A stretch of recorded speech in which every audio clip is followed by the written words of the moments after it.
Noisot és la ciutat més gran a prop de la frontera. Hi ha molts immigrants de Birmània que intenten creuar o que han creuat a Tailàndia il·legalment. Nosaltres vam passar un stop de policies i soldats. Un post policial. Sí, i ells, vinga aquí per un cafè, per nosaltres.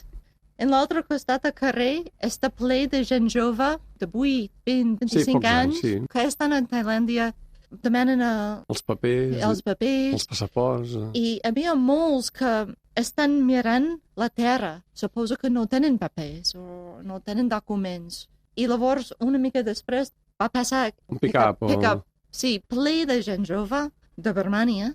I suposo que estan, no sé si estan en un camp de refugiats o per enviar cap a Birmània una altra vegada. Per tornar-los a Birmània, d'alguna forma. I era, per mi, una cosa que va tenir molt impacte.